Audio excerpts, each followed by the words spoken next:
예, 안녕하세요. 저희 한국에너지기술연구원에 재직 중인 전재덕입니다. 제가 오늘 발표드릴 내용은 대용량 에너지 저장 2차 전지 중에 하나인 레드스 플로 전지의 기술 현황 및 그 전망에 대해서 발표드리겠습니다. 에너지 저장 시스템이라고 하는 ESS는 생산된 전력을 개통에 연계했다가 전력이 필요한 시기에 공급해서 에너지 효율을 높이는 그런 시스템을 말합니다. 예전에는 발전소에서 전기를 생산하고 그다음 직접 가정에 공급을 했지만 최근에는 전력의 일부를 신재생 에너지를 이용해서 공급을 하고 있습니다. 하지만 신재생 에너지는 입지 환경이나 자연 조건에 따라서 크게 영향을 받기 때문에 출력 변동이 심하고 또는 에너지 생산 시점하고 소비 시점 간의 시간차가 발생하기 때문에 이런 문제를 극복할 수 있는 에너지 저장 시스템의 개발이 필요한 시점입니다.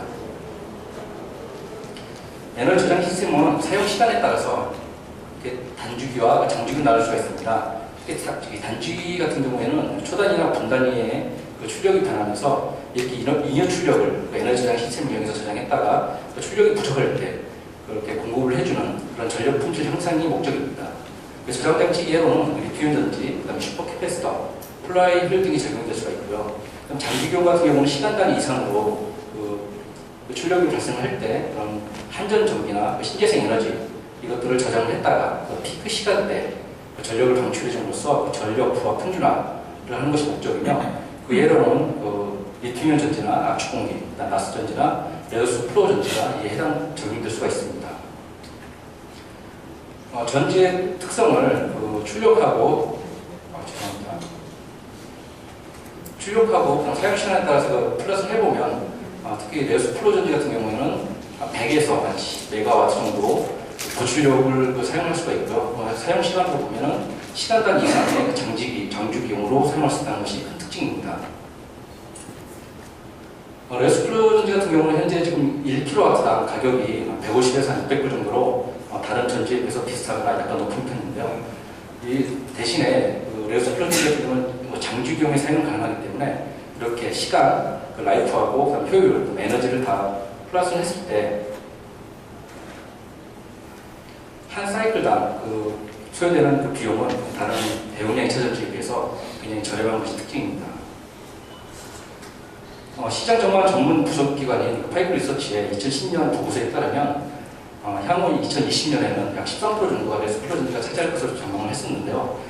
2021년 보고서에 의하면 13%가 31% 정도로 다른 전지에 비해서 가장 높은 점유율을 기록할 것이라고 보고를 했습니다.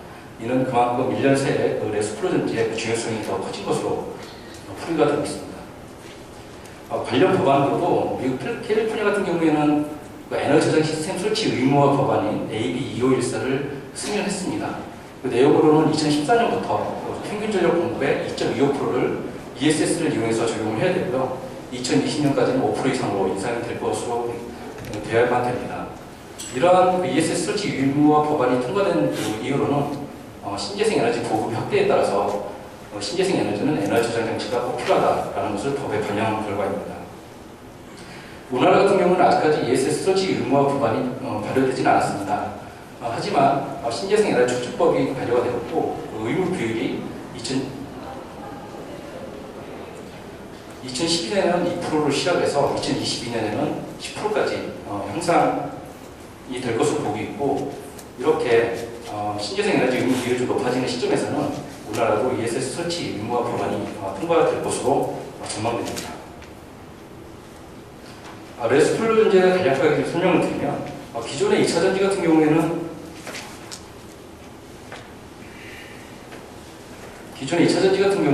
전기 에너지를 전극의 활물질에 교환을 했습니다.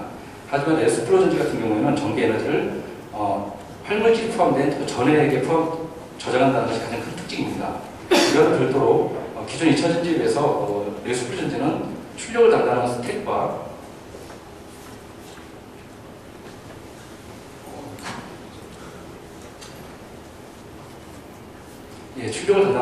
그다음에 용량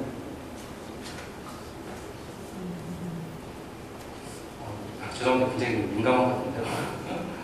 출력을 담당하는 스택하고 그다음에 용량을 담당하는 전액 탱크가 서로 분리되어 있기 때문에 출력과 용량의 독립적인 설계가 가능하고요.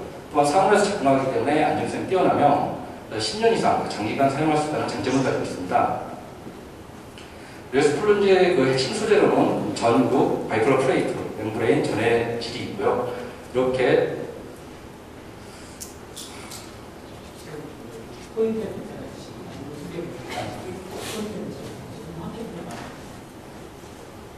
보면 포인트 없이 그냥 발표를 했어요. 아니, 안 했어요. 핵심 소재인 그 전극, BP, 멤브레인 이 세 개를 조합을 하면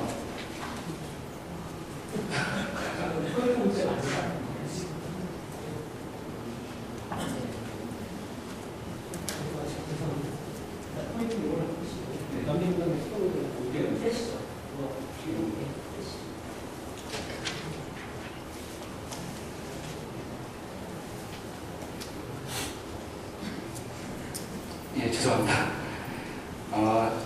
스택을 만들게 되고 여기에 전해질을 하고 그 다음에 BOP 등을 연결해서 최종적으로 전지 시스템을 만들 수가 있게 됩니다. 레수 운전지의 개발 역사로 보면 1974년에 나사에서 철크롬, 레수 활물질을 가지고 개발을 시작을 했고요. 그 다음에 80년대 초반에 징크브롬, 그 다음에 후반에 올 반화등계 레수 운전지가 개발이 되었습니다. 현재 징크브롬하고 올 반화등계 레수 커플 같은 경우에는 거의 상업화에 근접해 있고요. 최근에는 이런 수계는 고출력이 힘들고 고전하기 힘들기 때문에 고출력이 힘들기 때문에 최근에는 고전압을 할 수 있는 유기계 레수 커플에 대한 연구가 많이 진행을 되고 있습니다. 레수 플로전지 같은 경우에는 이런 레수 커플 활물질에 따라서 다양한 종류의 레수 플로전지가 개발될 수가 있습니다. 여기 보이듯이 그 금속에 전이금속에 큰 전이가 하나 있는데요. 이렇게 큰 쪽은 양극으로, 그다음에 작은 쪽은 음극적으로 사용할 수가 있게 되고, 초기에 개발됐던 철크롬 이 두 가지 조합을 하게 되면 약 1.18V 정도의 전이차를 가질 수가 있게 되고요. 그다음에 징크 브롬을 연결하게 되면 1.85V, 그다음에 반화등을 이렇게 연결하게 되면 1.26V의 전이차를 얻을 수 있게 됩니다. 가장 좋은 케이스로는 음극으로는 징크, 그다음에 양극으로는 코발트를 이용을 하게 되면 2.6V 정도의 고전이차를 얻을 수 있게 되지만 수계에서는 2V 이상에서는 물이 분해되기 때문에 사용할 수가 없게 됩니다. 그래서 2V 이상에서는 할 수 없이 이제 유기 쪽으로 이렇게 개발이 되어야 되고요. 그래서 이렇게 다양하게 업체에서 이렇게 활물질 종류에 따라서 다양한 종류의 레수 플로전지를 개발을 하고 있습니다. 다양한 종류의 레수 플로전지가 있겠지만 그 중에서도 이제 양극, 음 모두 반화등을 사용하고 있는 반화등계 레수 플로전지에 대해서 잠시 설명드리겠습니다. VRB 시스템에서의 원리 잠시 설명드리면 양극에는 처음에 반화등 착가를 넣고 음극에는 반화등 상가를 넣고 충전시키게 되면 양극에서는 상가가 오가로 산화되고요. 그다음에 음극은 상가에서 이가로 환원되게 되고, 이걸 방정시키게 되면 자발적인 반응에 의해서 오가가 상가로, 이가가 상가로 산화 반응이 이렇게 됩니다. 이렇게 산화 반응을 이용해서 레수라고 명명을 하고 있고요. 그다음에 다른 전지와는 틀리게 펌프를 이용해서 전해액을 흘려줘야 되기 때문에 이 전지 이름을 레수 플로전지라고 명명을 하고 있습니다. 핵심 소재로는 우선 네 가지가 있습니다. 첫 번째로 전극 같은 경우에는 전기화 반응을 일으키는 장소로 사용을 되고 있습니다. 그렇기 때문에 이 전극 같은 경우에는 전 표면에 OH 그룹이 많이 있어야 되고요. 이런 OH 그룹이 있어야만 반응과 산화반응을 일으킬 수가 있고, 그래서 OH 그룹을 보다 많이 적용을 시켜야 성능이 좀 향상이 되고 있습니다. 종류로는 금속계와 카본계가 있는데, 금속계는 고가이기 때문에 많이 사용을 하진 않고 있고요. 그래서 현재 많이 사용되고 있는 것은 카본계 중에서도 펠트를 많이 사용을 하고 있습니다. 바이폴러 플레이트 같은 경우에는 우선 가장 큰 역할이 양극하고 음극 전액을 분리시키는 역할과 전기를 전도시키는 역할을 하고 있습니다. 그렇기 때문에 바이폴러 플레이트에서 가장 중요한 핵심 요소로는 양극과 음극의 전액을 양쪽으로 가지고 있기 때문에 서로 투과가 되지 않는 그런 낮은 전액 투과도가 가장 큰 특성을 가장 크게 중요하고요. 사용되고 있는 것은 이제 금속이나 그라파이트가 사용되고 있지만 그 중에서도 고순도 비다공성 그라파이트가 사용을 많이 하고 있습니다. 그 핵심 소재 중에서 가장 중요한 게 멤브레인입니다. 멤브레인 같은 경우는 양극과 음극의 단락광기용으로 많이 사용을 하고 있는데, 이 멤브레인의 가장 큰 특징 중에서는 또 하나는 프로톤만을 전도를 시켜야 됩니다. 하지만 그 반화등 같은 경우에는 프로톤도 양이온이고요. 그 다음에 반화등 2가부터 5가까지도 다 양이온이기 때문에 이 멤브레인에서는 이런 반화등의 투과가 좀 많이 일어나고 있습니다. 그래서 현재는 이 멤브레인에서는 바나듬을 투과시키지 않고 프로틴만 투과시키는 선택적 이론 그런 특성을 좀 현재 연구를 많이 하고 있고요. 그리고 이제 종류로는 이제 우선 과불수배인 나트륨을 많이 사용을 하고 있습니다. 특히 이제 바나듬 같은 경우는 이제 이몰의 바나듬 용액하고 그다음에 이몰의 황산 용액을 많이 사용을 하고 있기 때문에 황산 같은 경우는 굉장히 강산이라서 내화성이 굉장히 중요한 겁니다. 그래서 CF로만 이루어져 있는 나트륨을 많이 사용하고 있으나 굉장히 고가이고요. 또 하나는 이제 바나듬 이온 투과 현상이 많이 있기 때문에 효율이 저하가 되고 있습니다. 그래서 최근에는 이런 가격을 좀 다운시키고 그다음에 성능을 향상시키기 위해서 부분불수계나 비불수계 쪽 연구가 많이 진행되고 있습니다. 전해액 같은 경우는 에너지를 저장시키는 그 역할을 하고 있고요. 전해액은 레스커플하고 용매, 첨가제로 구성되어 있습니다. 특히 용매 같은 경우는 바나듬 같은 경우는 용매를 이몰의 황산 수용액으로 사용을 하고 있고요. 그 다음에 레스커플 종류는 굉장히 많이 있지만 그 중에서 거의 산업화에 근접해 있는 그런 레스커플은 바나듬하고 진토크롬이 있습니다. 바나듬 같은 경우는 에너지 효율이 좀 높고 그다음에 확산에 의한 리밸런스 문제가 없다라는 장점 때문에 현재 많이 사용을 하고 있습니다. 특히 이제 어쩔 수 없이 바나듬 같은 경우는 이제 멤브레인을 통해서 바나듬이 서로 이제는 혼합되거나 아니면은 그런 농도 차이에 의한 상투합에 의해서 수위들이 약간 달라질 수가 있는데 이런 수위들이 달라지게 되고 계속 작동시키게 되면 할 수 없이 수명이라든지 효율이 좀 낮아지는 문제가 있습니다. 하지만 올 바나듬계 같은 경우는 서로 이제 바나듬 같이 사용을 하고 있기 때문에 약간 수위가 좀 낮아지거나 하더라도 바이패스관을 연결해서 이 수위를 좀 조절시킬 수가 있습니다. 그렇기 때문에 이 올 바나듬계에서는 좀 수명이 좀 길고요. 그 다음에 에너지 효율이 좀 높은 특징입니다. 하지만 농도를 2몰 이하로 사용을 하고 있기 때문에 에너지 밀도가 좀 낮다는 게 단점으로 작용을 하고 있습니다. 징크브롬 같은 경우는 바나듬에 비해서 1.85V 정도 고전이차라서 에너지 밀도가 높고 그 다음에 활물질 농도도 한 7몰 정도까지 사용할 수 있다는 장점 그리고 이 활물질 자체가 굉장히 저가라는 장점 때문에 현재 바나듬과 더불어서 굉장히 산업화에 지금 근접해 있는 그런 물질입니다. 하지만 징크브롬 같은 경우에는 덴드라이트 손상이라든지 아니면 이 브롬의 환경 문제 때문에 앞으로 이런 것들을 제가 풀어야 될 숙제로 남아있습니다. 레스폰전지의 시스템 열화 좀 살펴보면 우선 아까 말씀드렸듯이 그 일반적으로 많이 사용하고 있는 남피온 이런 것들은 프로톤뿐만 아니라 바나듬 양용까지 크로스오버를 시키면서 자체적으로 셀프 디스차지 되는 그런 현상이 지금 발생을 하고 있고요. 그래서 이런 바나듬 투과를 억제할 수 있는 그런 신규 이온막 개발이 절실합니다. 그리고 또 하나는 바나듬 밑가 같은 경우는 산소와 접촉을 하게 되면 이런 산화가 되기 때문에 레스폰전지에서는 질소가스를 표지를 시킨다든지 아니면 절대 외부와 닿지 않게 하는 밀봉 기술이 굉장히 핵심 기술입니다. 또 성능에 미치는 인자를 몇 가지 설명을 드리면요. 우선 전액 유속입니다. 전액 펌프를 이용해서 전액을 흘려주게 되는데 펌프의 속도를 빨리게 하면 농도 공급이 낮아지면서 이렇게 에너지 효율하고 용량이 굉장히 증가가 됩니다. 하지만 펌프의 유속이 빨라질수록 펌프의 출력이 증가하게 되기 때문에 전체적인 펌프의 효율까지 같이 해준 그런 시스템 효율은 이렇게 급속하게 좀 감소되는 그런 효과가 있고요. 그 다음에 전압 같은 경우는 충전 커브 전압을 증가시키면 시킬수록 충전량을 증가해서 용량을 좀 증가를 하겠지만 그러니까 설명드렸듯이 어느 정도 그 전압 이상에서는 물분해가 일어나기 때문에 적절한 전압을 사용을 해야 됩니다. 또 하나는 이 바나듬 같은 경우는 온도가 굉장히 밀접한데요. 고온에서는 바나듬 오가가 침전이 일어나고 저온에서는 바나듬 이가가 침전되는 그런 특이한 현상이 있습니다. 그래서 적정 온도 범위로는 10에서 35도 정도로 유지를 시켜줘야 되고요. 하지만 방전 시에는 이렇게 온도가 굉장히 올라가기 때문에 이런 레스 프로전지에서는 칠러 같은 걸 꼭 연결을 해서 온도를 조절할 필요가 있습니다. 그 비용 분석을 2007년 FBS는 했었는데요. 우선 기준은 1MW짜리 8시간용으로 해서 2007년도 당시에 비용 분석을 해봤을 때는 전체 비용 중에서 스택이 한 26%, 그다음 바나듬 전액이 한 35% 정도로 스택에 비해서 바나듬 용액이 굉장히 훨씬 더 비싼 걸로 나와 있고요. 하지만 이 당시에는 이제 상업화가 이루어지지 않았던 당시였기 때문에 만약에 2013년에 상업화가 본격적으로 이루어진다 하면 셀 스택은 10%로 굉장히 저감이 된다고 보고 했는데 여전히 반하던 용액 같은 경우는 국가이기 때문에 좀 많은 그런 비용 부담을 좀 가지고 있고요. 그리고 1kWh당 비용을 산출해 봤더니 용량이 증가한다는 것 자체는 스택은 그대로 있고 전에 탱크에 크기만 키울 수가 있기 때문에 그렇게 해봤을 때는 이렇게 1kWh당의 가격이 굉장히 점차 감소합니다. 그래서 가장 효과적인 사용시간은 8시간이라고 애플에서는 그때 분석을 했었습니다.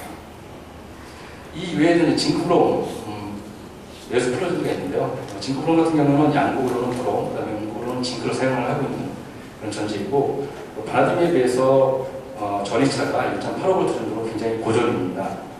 그래서 높은 전압 때문에 에너지를 또 높다는 그 장점, 그 다음에 징크브롬 이런 활물 자체가 굉장히 저렴하기 때문에 가격 면에서는 바나듐 레스전지의 반도 안 되는 그런 가격 측면에서 굉장히 장점을 가지고 있습니다.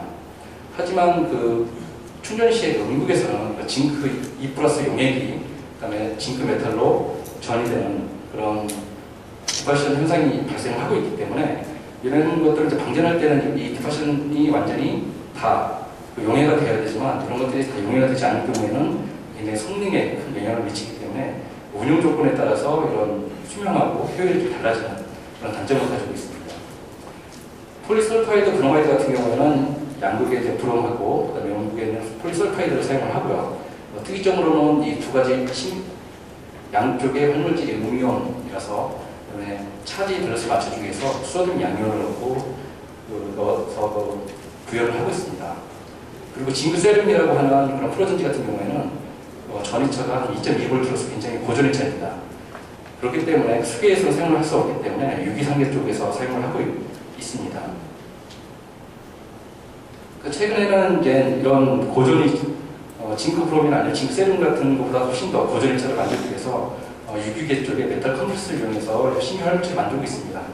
대표적인 게 이제 포물질로 전이금속, 니켈이나 아니면 철 같은 걸 이용해서 하고 있고요. 그 다음에 리간드로 바이피리딘 같은 걸 해서 활물질을 만들었는데 이 경우에는 전이차가 2.35V로서 다른 징크세륨 이런 것보다 훨씬 더 고전의 차로 발생을 하고 있습니다만 이런 것들이 분자량이 굉장히 600 이상이 되기 때문에 고농도화 시키기에는 약간 문제점이 있습니다. 그래서 현재는 고농도화로 만드는 그런 연구가 활발히 연구가 되고 있습니다. 기술 개발 분야를 좀 살펴보면 바나듐계하고 징크브롬계는 이미 미국이나 중국 등에서 슈팅에 성공하고 현재 상용화 직전 단계까지 와 있고요.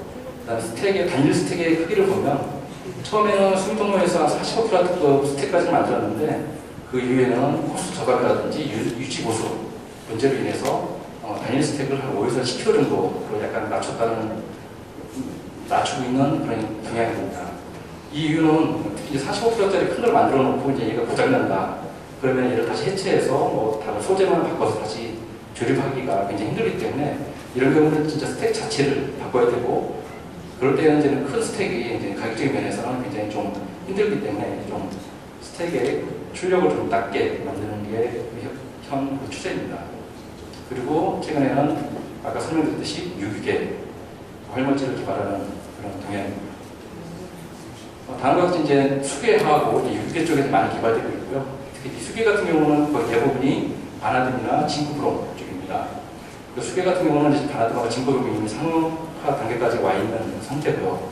하지만 보시듯이 전압이 좀 낮기 때문에 이 수계에서는 고전압이라든지 아니면 고에너지를 만들기 위해서 활물질을 고농도화시키는 그런 연구가 진행되고 있고 유기계 쪽에서는 아직 상업화 단계까지는 아니고 기초 원천 단계입니다.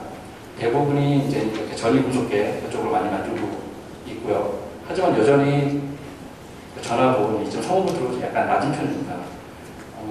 레스전지 같은 경우는 최종적으로는 LID처럼 한 3V 이상 정도가 나와야 가격 경쟁이나 아니면 에너지 목표에서 경쟁이 되기 때문에 이런 전압도 여전히 낮고 그래서 최근에는 3V 이상의 고전 2차 이런 활물질을 개발을 하고 있습니다. 현재 지금 레스 프로전지에서 선도 기관인 그런 중국의 프론트 에너지에 대해 설명을 드리면 이 프론트 에너지 같은 경우는 2009년에 캐나다의 VRB 시스템 회사를 인수를 하면서부터 이제 글로벌 기업으로 성장을 하였습니다. 초창기에는 40kW짜리 스택을 만들었고 그다음부터는 다시 5에서 10kW짜리 스택을 만들어서 공부를 하고 있습니다. 현재 판매하는 제품으로 보면은 5kW 특신용으로 판매를 하고 있고요. 그 다음에 최소 단위가 200kW급으로 만들어서 현재 판매를 하고 있고, 만약에 여기서 2MW짜리를 만들어달라 그러면 이 스택의 개수를 늘려서 그 2MW 출력을 높이고 있습니다. 가장 큰 강점으로는 현재 50분 이상의 설치 경험을 가지고 있다는 그런 장점이고요. 독일의 GmbH 회사입니다. 처음에 이제 오스트리아의 세스트롬이라는 회사가 있었습니다.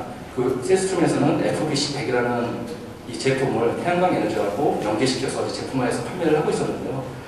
이 FB라고 하는 거는 플로 배터리 10kW짜리 100kWh짜리 이런 출력과 용량을 가지고 있는 건데, 이런 10kW짜리도 살펴보면 1kW짜리 스택을 10개를 연결해서 10kW를 만들었습니다. 하지만 이런 세스트롬을 독일의 GmbH가 인수를 하면서 다양한 출력과 용량으로 판매를 하고 있고요. 가장 높은 용량으로는 200kW짜리 400kWh짜리인 FB200, 400을 지금 현재 판매를 하고 있습니다. 향후 계획으로는 이런 FB200, 400 5개를 연결을 해서 1MW급 ESS를 개발한다는 것이 목표입니다. 프라운호퍼 같은 경우에는 우선 아직 만들지는 않았지만 계획으로는 2MW, 그다음에 20MW 시스템을 개발한다는 목적입니다. 2MW 출력을 내는 방법은 우선 250kW짜리 그런 모듈을 8개를 연결하고요. 이를 250kW짜리 모듈에는 35kW짜리 스택 7개를 연결을 해서 250kW 모듈을 구성한다고 합니다. 현재 나와 있는 게 현재 프로토타입의 35kW짜리 스택 모습입니다. 이 스택을 분석을 해보면 우선 세기 한 100 정도가 조칭이 되고요. 그렇기 때문에 전압은 126V, 그 다음에 전류는 270A. 그래서 가장 중요한 전류 밀도는 단위 제곱센티미터당 77mA 정도가 될 것으로 예상을 하고 있습니다. 하지만 저 개인적인 생각으로는 이렇게 전류 밀도가 높기 때문에 효율은 좀 그렇게 높지는 않을 것 같고요. 특히 이제 대면적화가 되면은 이런 내부적인 밀봉이 굉장히 큰 이슈로 좀 떠오를 것 같습니다. 그리고 미국의 PNL 같은 경우에는 이제 바나든 쪽에서, 그 다음에 일반적으로 사용했던 거는 바나든에서 이모레 홍산용액을 사용을 했습니다. 하지만 이쪽에서는 홍산용액 대신에 염산을 사용을 해서 특성 평가를 해봤더니 작동 온도가 -5에서 60도로 레인지가 넓어졌고요. 그다음에 농도도 한 2.8몰 정도로 고농도화 시킬 수 있다고 보고를 하고 있습니다. 하지만 이제 일반적으로 이제 홍산을 사용을 했을 때도 홍산 2몰에 바나든 2몰이 있지만 홍산을 3몰로 높이게 되면 바나든가 3몰까지, 아니면 보고된 거는 이제 3몰까지 넣을 수 있다고 보고를 하고 있습니다. 하지만 여기서 보고된 거는 염산을 6몰을 넣었기 때문에 이런 것들이 큰 메리트가 있는지는 솔직히 의문입니다. 2010년 계획으로는 1kW짜리 시스템을 제조한다고 합니다. 미국의 ZPB사입니다. 현재 지금 국내 호남 석유화학하고 기술을 체결해서 현재 공동 연구를 진행하고 있고요. 현재 판매되는 제품으로는 최소 단위가 25kW짜리 모듈입니다. 이 모듈에는 8kW짜리 스택 3개가 들어가 있고요. 그 다음에 250kW짜리 ESS 용량에는 25kW짜리 모듈을 10개를 연결을 해서 지금 사용을 하고 있습니다. 그리고 유기계적으로 살펴보면 미국의 샌디아 내셔널 랩에서는 다음과 같은 이제 내수커플링 개발을 하고 있습니다. 전이금속으로 철을 이용을 하고 있고요. 바이프리딩처럼 이렇게 링 타입이 아니라 짧은 그런 리니어 타입의 체인을 달면서 분자량을 낮춘 게 특징입니다. 분자량을 낮췄기 때문에 이게 상태가 메탈이 아닌 솔리드 상태가 아니라 리퀴드 상태라서 용매로서도 사용할 수 있기 때문에 에너지 밀도가 높다는 것을 장점으로 되고 있고요. 그 다음에 미국에 있는 테니프엘 쪽 연구 결과인데, 기존에는 이제 농도가 굉장히 높으면 침전이 일어나기 때문에 이런 농도를 높은 거를 좀 굉장히 사용을 많이 못했는데, 그쪽에서 약간 획기적으로 리튬이온 배터리처럼 양극을 LCO와 두전제, 그다음에 음극을 LTO와 두전제를 섞어서 미세 파우더를 만들고, 그다음에 용매를 같이 섞어서 슬러리 상태로 이렇게 해서 펌프를 이용해서 돌린다는 계획을 가지고 있습니다. 그래서 이제 고체 파우더하고 용매를 50대 50으로 섞었을 때는 이 농도가 약 10에서 40몰 정도까지 되고 평균이 23몰이다. 그래서 이 회사 이름을 테니프의 테크놀로지라고 명명을 했고요. 하지만 그리고 이 목적은 이제 ESS용보다는 자동차용 전지를 사용한다고 합니다. 그래서 방전이 다 되면은 주유소에서 이런 충전된 전액통을 사서 끼우면은 카트리지 형식처럼 끼워가지고 자동차용으로 사용할 수 있다라고 말을 하고 있는데, 이 같은 경우에는 이제 쓸 상태로 해서 이제 펌프를 이용을 해줘야 되기 때문에 펌프의 출력이 굉장히 높을 것으로 예상이 되고, 그렇게 되면은 시스템 효율이 굉장히 좀 나쁠 것으로 사료가 되고 있습니다. 국내를 살펴보면 이제는 호남 설교가 있습니다. 그러니까 미국의 ZPB사와 기술 교류를 체계해서 공동 투자, 공동 연구를 하고 있는데요. 우선 ZPB는 2세대까지는 만들었고, 3세대부터는 호남과 같이 공동 연구를 하고 있습니다. 호남의 역할은 핵심 부품 소재를 개발을 하고 있고요. ZPB에서는 모듈하고 시스템을 개발을 하고 있고, 최근에 3.5kW 스택을 개발했습니다. 향후 계획으로는 2013년까지 500kW 시스템을 개발하고 2015년부터 양산에 들어갈 계획을 합니다. 2세대와 3세대의 가장 큰 특징은 이렇게 플랫프레임과 전극을 일치화된 싱글셀을 3세대에 적용을 했다는 것입니다. 저희 한국에너지기술연구원에서도 2009년에 국내 최초로 5kW 스택을 개발을 했었고요.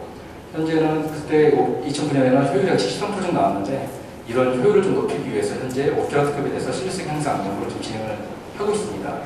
향후 계획으로는 40kW 모듈을 자체 기술을 개발을 해서 신재생 에너지와 연계한 실증 연구를 수행을 할 예정입니다. 이와 더불어서 최근 활발 연구가 진행되고 있는 유기계 활물제에 대해서도 연구를 하고 있습니다. 2009년에 개발된 5kW 스택의 모습이고요. 성능 평가입니다. 이 경우에는 2009년에 만들었던 프로토타입으로 처음 만들어봤던 그런 거기 때문에 올해 다시 이제 5kW 다시 만들었고요. 이 5kW 만든 그 사진인데, 여기에는 저희들이 이제 설계를 최적화를 시켰고, 그다음에 핵심 소재에 대한 그 전처리를 좀 도입을 해서 고효율 소형화를 타겟을 했습니다. 그래서 2009년 이 스택 대비 올해 만든 거는 부피가 32% 저감이 됐고요. 그다음에 효율은 80%를 목표로 해서 좀 특성평가 중에 있습니다. 그리고 신재생 에너지 연계 실증 연구를 좀 사전에 경험을 해보자 해서 저희들이 제주도 분원에다가 그런 포스카이스트 실증관제 이렇게 매수 운전지를 구매 설치했습니다. 구매한 곳으로 플루트 에너지에 100kW급을 구매 설치를 했고요. 신재생 에너지는 이렇게 50kW급 되어 있고, 그 다음에 LI뿐만 아니라 EDLC, 그다음에 열수운전지 같이 포함되어 있습니다. 현재 이게 이제 설치되어 있는 모습이고요. 이제 단독운전이라든지 이런 테스트를 많이 해봤고, 이런 테스트 결과가 다음과 같이 나와 있습니다. 출력 같은 경우는 방전 출력이 100km 균일하게 잘 나오고 있고요. 저희들이 테스트 해본 결과 시스템 효율은 약 70% 정도 나온 것으로 됐습니다. 예, 마지막입니다. 전 세계적으로 현재 ESS 쪽에서 이제 굉장히 수요가 굉장히 급증을 하고 있고요. 우리나라 같은 경우도 이제 신재생 에너지 추진법이 발효가 돼서 신재생 에너지뿐만이 아니라 에너지 저장 장치 수요가 굉장히 급등한 전망입니다. 그렇기 때문에 그 선진국의 선전당할 그 시장을 저희들이 끌어오기 위해서는 우리나라도 이제 핵심 소재 연구하고, 그다음에 핵심 소재에 대한 국산화 기술 개발이 굉장히 필요한 것 같고요. 그다음에 레어스운전지에 관해서 향후 전망으로는 수계 쪽에서는 어느 정도 연구가 좀 되어 있기 때문에 약간 저가가 굉장히 좀 이슈가 될 것 같습니다. 이 저가를 시키기 위해서는 우리나라도 국산화가 필요하고요. 그다음에 저 부피에 따라서 가격이 경쟁력을 좀 갖춰야 될 것 같고, 유기계 쪽에서는 현재 2.3V 정도까지 나와 있는 전기차를 3V 이상으로 높임으로써 고에너지 밀도화를 시키는 것이 필요할 것 같습니다. 이상으로 발표 마치도록 하겠습니다.